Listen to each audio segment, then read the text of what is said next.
Hello everyone, आज के video में हम पढ़ने वाले हैं क्लास 7 का ज्योग्राफी। चैप्टर 7 हम पढ़ रहे थे। इस चैप्टर का नाम है जीवन का आधार पर्यावरण। पिछले वीडियो में हमने इस चैप्टर को पढ़ लिया था। आज के वीडियो में हम इस चैप्टर में दिए गए क्वेश्चंस को देखेंगे। दोस्तों, यहाँ पर पहले ऑप्शनल क्वेश्चन दिया गया है। मैंने सारे क्वेश्चंस को कॉपी में लिख लिया है ताकि हम लोग उसमें क्वेश्चन को सॉल्व कर सकें। देखिए, पहला क्वेश्चन है कि जल प्रदूषण हो रहा है तो इसका क्या कारण है। तो यहाँ पर 4 ऑप्शन दिया गया है। तो ऑप्शन क्या क्या है? पहला है पौधों के कटाव से, दूसरा है वाहन चलाने से, तीसरा पानी पीने से और चौथा है पानी में दूषित पदार्थ मिलने से। तो जल प्रदूषण का क्या कारण है? जल का मतलब होता है पानी। तो पहला वाला तो बिल्कुल नहीं होगा कि पौधों के कटाव से, पहला वाला ऑप्शन नहीं होगा और सेकंड वाला ऑप्शन भी नहीं होगा और ये वाला ऑप्शन भी नहीं होगा। पानी पीने से, पानी पीने से जल प्रदूषण नहीं होता है। पानी में अगर हम दूषित पदार्थों को मिलाएं या फिर गंदगी कचरा अगर पानी में मिल जाए तब जल प्रदूषण होता है। तो ये वाला ऑप्शन होगा। इसका आंसर हो जाएगा पानी में दूषित पदार्थ मिलने से। पानी में दूषित पदार्थ मिलने से जल प्रदूषण हो रहा है। ठीक है, फर्स्ट वाला हो गया। अब सेकंड में देखते हैं। सेकंड नंबर में है नदी या तालाब के पानी की शुद्धता हो सकती है। तो ऐसा कौन सा काम हम करेंगे जिससे कि नदी तालाब की शुद्धता हो पाएगी। ठीक है, यानी कि नदी तालाब शुद्ध हो सकेंगे, साफ हो सकेंगे। तो 4 ऑप्शन है यहाँ पे। पहला ऑप्शन है मच्छर पालने से, दूसरा है तोता पालने से, तीसरा है बत्तख पालने से और चौथा है मछली पालने से। तो इसका आंसर क्या होगा? इसका आंसर हो जाएगा मछली पालने से। जब हम नदी या तालाब में मछली पालेंगे तो क्या होगा? पानी शुद्ध हो जाएगा, क्योंकि मछलियां जो होती है वो मच्छर के लार्वा को खाती है। ठीक है, मच्छर के लार्वा को खाने के साथ साथ वो पानी की गंदगी को भी साफ करती है। देखिए, जब आप ये वाला पढ़ेंगे पेज नंबर 55, तो यहाँ पर एक कहानी दिया गया है रामू की बुद्धिमानी। इसको हमने पिछले वीडियो में पढ़ा था। तो आप लोग क्या कीजिएगा, इस वीडियो को देखने से पहले पिछले वाला वीडियो जरूर देख लीजिएगा। उस वीडियो का लिंक मैंने इस वीडियो के नीचे डिस्क्रिप्शन बॉक्स में दे रखा है। ठीक है, और सारे वीडियोस प्लेलिस्ट में अवेलेबल होते हैं, तो आप वहां जाकर भी देख सकते हैं। उसमें आपको और भी सब्जेक्ट के वीडियोस मिलेंगे। एंड अगर आप लोग क्लास 7 या फिर आप लोग अगर क्लास 6 एंड क्लास 8 के भी वीडियोस चाहते हैं तो आपको सारे वीडियोस प्लेलिस्ट में मिल जाएंगे। तो देखिए, यहाँ पर लिखा हुआ है, देखिए, मछलियों में यह गुण है कि वे मच्छर के लार्वा को खाने के साथ साथ पानी की गंदगी को भी दूर करता है। ठीक है, तो इसका आंसर क्या होगा? इसका आंसर हो जाएगा मछली पालने से। अगर तालाब या फिर नदी गंदा है तो उसमें आप क्या करेंगे? मछली पालेंगे तो पानी की शुद्धता होगी। तीसरा क्वेश्चन है बढ़ती जनसंख्या के कारण हो रहा है। तो बढ़ती जनसंख्या, अगर जनसंख्या बढ़ रही है तो उसके कारण क्या हो रहा है? जनसंख्या के बढ़ने से क्या क्या हो रहा है हमारे पर्यावरण में, क्या क्या परिवर्तन हो रहा है। तो इसमें पहला ऑप्शन है वृक्षों का तेजी से कटाव और दूसरा है भवनों का निर्माण, तीसरा है आधारभूत संरचना का निर्माण और चौथा है उपयुक्त सभी। तो इसका आंसर हो जाएगा उपयुक्त सभी, क्योंकि जनसंख्या जो बढ़ रही है इससे क्या हो रहा है? वृक्ष तेजी से काटे जा रहे हैं, भवनों का निर्माण भी हो रहा है और आधारभूत संरचनाओं का भी निर्माण हो रहा है। तो ये सारे काम, ये तीनों काम जनसंख्या के बढ़ने के कारण हो रहा है। तो इसका आंसर हो गया उपयुक्त सभी। क्वेश्चन नंबर 4 है पर्यावरण संरक्षण के लिए किया जाना चाहिए। तो ऑप्शन है खूब पौधे लगाना, गंदे जल की उचित निकासी का प्रबंध और तीसरे में है गाड़ियों का कम उपयोग और चौथे में है उपयुक्त सभी। तो इसका आंसर भी होगा उपयुक्त सभी। अगर हम पर्यावरण को सुरक्षित करना चाहते हैं, संरक्षित करना चाहते हैं, तो इसके लिए हमें खूब सारे पौधे लगाने होंगे। गंदे जल की उचित निकासी, यानी कि गंदे जल को किसी ऐसे जगह बहाना होगा जहाँ पे हमारा नदी तालाब गंदा ना हो। ठीक है, और गाड़ियों का कम उपयोग करना होगा। जितना हो सके लोगों को पैदल चलना चाहिए, साइकिल का उपयोग करना चाहिए। मतलब जितना हो सके वाहनों का प्रयोग, मोटर गाड़ियों का प्रयोग कम करना चाहिए। तो पर्यावरण को सुरक्षित करने के लिए हमें ये सारे काम करने होंगे। तो इसका आंसर हो जाएगा घ। यहाँ पे मैंने ब्लैक पेन से लगा दिया, ब्लू पेन से मैं टिक लगा देती हूँ। इसका आंसर हो जाएगा घ, उपयुक्त सभी। तो यहाँ पे हमारा क्वेश्चन नंबर 1 कंप्लीट हो गया है। क्वेश्चन नंबर 1 में ऑप्शनल क्वेश्चन था सारा और सेकंड नंबर में है खाली जगहों को भरिए। तो यहाँ पर 3 क्वेश्चन दिया गया है, तो इसको भी मैंने कॉपी में लिखा है। तो चलिए इसको बनाते हैं। पहला यहाँ पे है डैश गैस वायु प्रदूषण पैदा करता है। कौन सा गैस वायु प्रदूषण पैदा करता है? तो यहाँ पर हम लिखेंगे कार्बन डाइऑक्साइड। कार्बन डाइऑक्साइड को हम CO2 भी लिख सकते हैं, CO2। ठीक है, CO2 यानी कि कार्बन डाइऑक्साइड गैस वायु प्रदूषण पैदा करता है। दूसरा क्वेश्चन है ध्वनि की तीव्रता को डैश में मापा जाता है। दोस्तों, जब आप ये वाला चैप्टर पढ़ेंगे तो इस चैप्टर में दिया गया है कि ध्वनि की तीव्रता को किसमें मापा जाता है? डेसिबल में। देखिए, ध्वनि को डेसिबल में मापा जाता है। ध्वनि को डेसिबल में मापा जाता है। मानव सामान्यतः 80 डेसिबल तक सुन सकता है। इससे ऊपर की ध्वनि व्यक्ति को विचलित करती है, जिससे ध्वनि प्रदूषण होता है। तो ध्वनि को डेसिबल में मापा जाता है। तो यहाँ पर हम क्या लिखेंगे? डेसिबल। तो सेकंड नंबर में हो गया डेसिबल। ध्वनि की तीव्रता को डेसिबल में मापा जाता है। अब नेक्स्ट है डैश को संरक्षित राष्ट्र जलीय जीव घोषित किया गया है। तो ये वाला भी आपका यहाँ पर दिया गया है। देखिए, बिहार सरकार की पहल पर केंद्र सरकार ने सोंस यानी कि डॉल्फिन को संरक्षित राष्ट्र जलीय जीव घोषित किया है। तो इसका आंसर क्या होगा? सोंस या फिर डॉल्फिन, कुछ भी लिख सकते हैं। तो हम यहाँ पर लिख देते हैं डॉल्फिन। डॉल्फिन, डॉल्फिन को संरक्षित राष्ट्रीय जलीय जीव घोषित किया गया है। तो ये आपका हो गया क्वेश्चन नंबर 2 कंप्लीट। यहाँ तक हमने कंप्लीट कर लिया है। अब नेक्स्ट है सब्जेक्टिव क्वेश्चन है, निम्नलिखित प्रश्नों के उत्तर दीजिए। तो चलिए इसको हम एक एक करके बनाते हैं। टोटल 8 क्वेश्चन आपका दिया गया है। क्वेश्चन नंबर 1 से हम शुरू करते हैं। क्वेश्चन नंबर 1 है, वृक्षों की संख्या बढ़ाने के लिए आप क्या क्या कर सकते हैं? तो इसका आंसर मैंने लिखा है, हम पेड़ों की संख्या बढ़ाने के लिए, पेड़ लिखें या फिर वृक्ष लिखें, कुछ भी लिख सकते हैं। तो मैंने लिखा है, हम पेड़ों की संख्या बढ़ाने के लिए ज्यादा संख्या में पेड़ लगा सकते हैं। लोगों से पेड़ ना काटने की अपील करके और उन्हें भी पेड़ लगाने के लिए जागरूक करके पेड़ों की संख्या बढ़ा सकते हैं। तो शॉर्ट में मैंने आंसर लिखा है, मैंने ज्यादा बड़ा आंसर नहीं लिखा है कि आपको याद करने में आसानी हो। तो ये हो गया आपका फर्स्ट वाला क्वेश्चन। सेकेंड नंबर में है, नदियों के जल को स्वच्छ बनाने के लिए आप क्या क्या कर सकते हैं? तो इसका आंसर लिखा है मैंने, नदियों में हमें कचरा नहीं फैलाना चाहिए, मतलब नदियों में हमें कचरा नहीं फेंकना चाहिए और ना ही पशुओं को नदी में नहलाना चाहिए।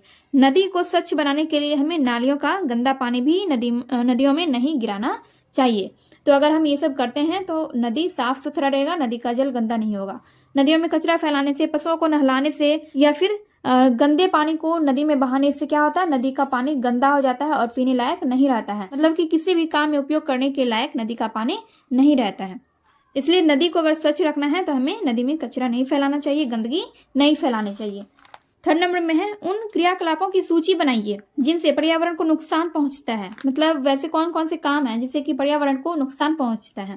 तो इसका आंसर मैंने लिखा है, पर्यावरण को नुकसान पहुंचाने वाले क्रियाकलापों की सूची निम्न है। पहला, गाड़ियों से निकलने वाली ध्वनि। दूसरा है गाड़ियों से निकलने वाला धुआं। फिर तीसरा है वृक्षों की अधिक कटाई करना। नेक्स्ट है प्लास्टिक और पॉलीथीन का इस्तेमाल करना।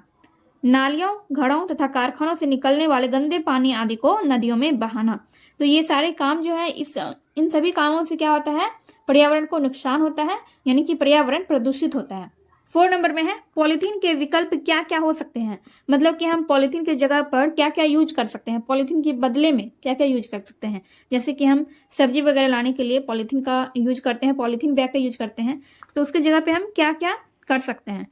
तो इसका आंसर है, पॉलीथीन के बहुत से विकल्प हो सकते हैं। जैसे कि पॉलीथीन बैग की जगह पर हम कपड़े का बैग इस्तेमाल कर सकते हैं। कपड़े का जो बैग होता है उसको हम डिस्ट्रॉय भी कर सकते हैं। जूट या कागज के बैग का उपयोग भी हम पॉलीथीन के बदले कर सकते हैं। जूट, कागज, कपड़े, ये सब जो है, इन सब का बैग जब हम यूज करेंगे तो इससे क्या होता है, ये सब इसको हम आसानी से डिस्ट्रॉय कर सकते हैं। लेकिन पॉलीथीन का जब हम यूज करते हैं या फिर प्लास्टिक का यूज करते हैं तो इससे क्या होता है, वो डिस्ट्रॉय नहीं होता है। अगर हम उसको मिट्टी के अंदर दबा भी देते हैं तो वो जल्दी डिस्ट्रॉय नहीं होता है। ठीक है, इसलिए हमें कपड़े का बैग या फिर जूट का बैग, कागज का बैग, इन सब बैगों का हमें उपयोग करना चाहिए पॉलीथीन के जगह पर।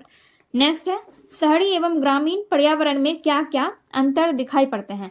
तो इसमें हमें डिफरेंस बताना है, यानी अंतर बताना है। तो इसका आंसर मैंने लिखा है, शहरी एवं ग्रामीण पर्यावरण में बहुत से अंतर होते हैं। तो शहरी पर्यावरण के बारे में मैंने यहाँ पर इधर लिखा है और ग्रामीण पर्यावरण के बारे में मैंने यहाँ पर लिखा है।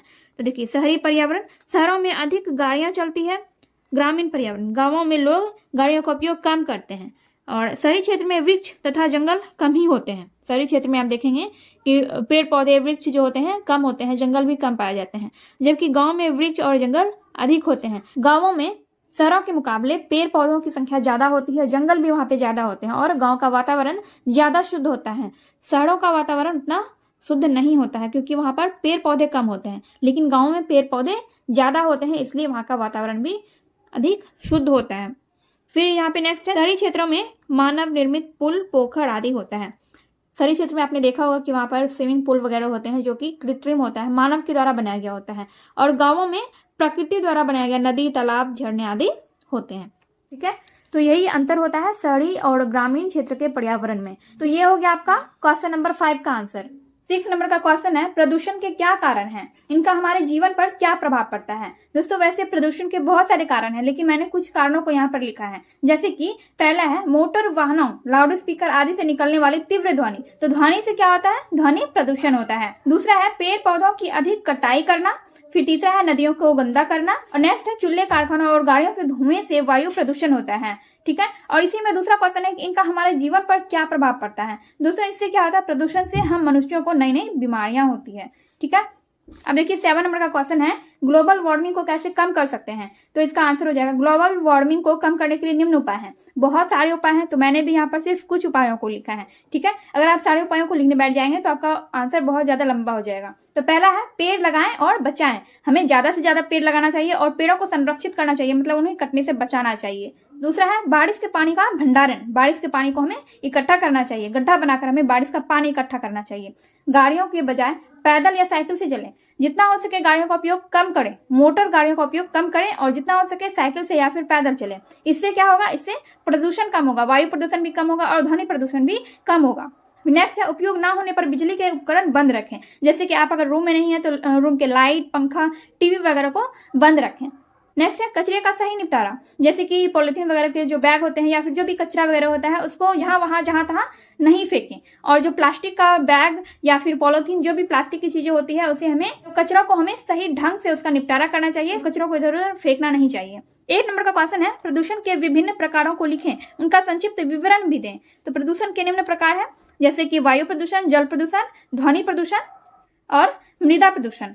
तो पहला वायु प्रदूषण है। वायु में जब हानिकारक गैसों की मात्रा अधिक हो जाती है तो वायु प्रदूषण कहलाता है। ठीक है, वायु प्रदूषण, जल प्रदूषण और ध्वनि प्रदूषण, ये सारे प्रदूषण के प्रकार आपके बुक में दिए गए हैं, लेकिन मैंने यहाँ पर एक एक्स्ट्रा लिखा है मृदा प्रदूषण। तो इसका भी डेफिनेशन हम लोग देखेंगे। तो वायु प्रदूषण का परिभाषा मैंने आपको यहाँ पर बताया। जल प्रदूषण का है, जल प्रदूषण जब जल में हानिकारक पदार्थ मिल जाए और जल उपयोग करने के लायक ना रहे तो जल प्रदूषण कहलाता है। ये सब हमने पहले ही पढ़ लिया है।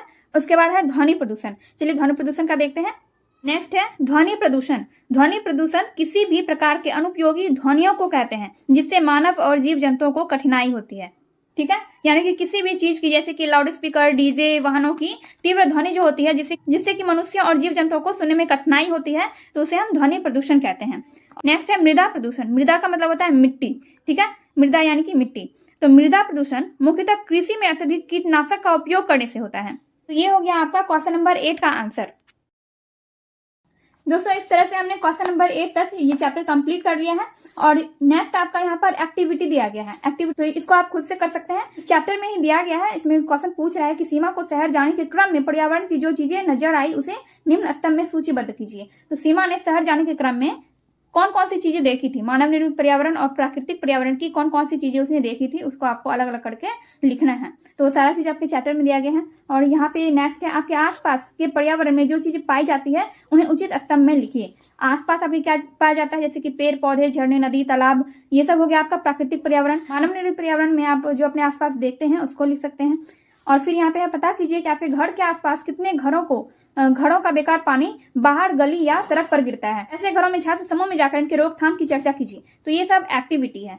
तो चैप्टर 7 हमारा कंप्लीट हो गया है। नेक्स्ट वीडियो में हम चैप्टर 8 पढ़ेंगे। ये वीडियो अगर थोड़ी सी भी हेल्पफुल लगी हो तो प्लीज वीडियो को लाइक कीजिए, कमेंट कीजिए और अपने दोस्तों के साथ वीडियो को शेयर कीजिए।